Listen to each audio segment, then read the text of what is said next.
তমলুকবাসী ধরেই নিয়েছে যে তমলুক থেকে বিজেপির প্রার্থী অভিজিৎ গঙ্গোপাধ্যায়, অপরদিকে তৃণমূলের পক্ষ থেকে ঘোষিত প্রার্থী দেবাংশু ভট্টাচার্য।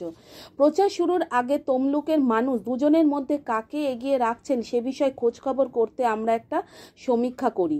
সমীক্ষার ফলাফল অনুযায়ী তৃণমূলের প্রার্থী তরুণ চাটুকারিতার মাধ্যমে উত্থান, মাথার ওপর চটি সত্য, আর কিছুই নাই, এমনই তত্ত্বে বিশ্বাসী।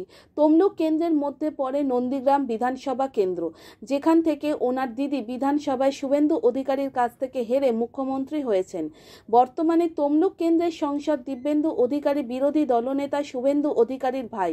সমগ্র তমলুক লোকসভা অঞ্চলে অধিকারী পরিবার সকলেরই খুব কাছের।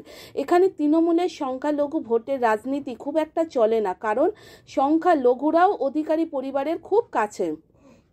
সত্যই যদি অভিজিৎ গঙ্গোপাধ্যায় এখান থেকে বিজেপির প্রার্থী হয়, তাকে তমলুকবাসী অনেকটাই এগিয়ে রাখছেন। বিচারক থাকাকালীন অভিজিৎ বাবুর দুর্নীতির বিরুদ্ধে লড়াই সকলেরই জানা।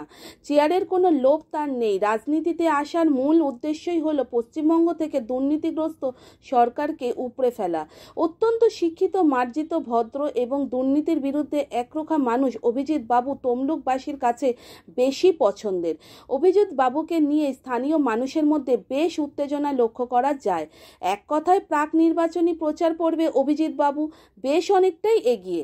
অন্যদিকে দেবাংশু বাবুর কাছে টিকিট পাওয়াটা এখন শাঁখের করাত হয়ে দাঁড়িয়েছে।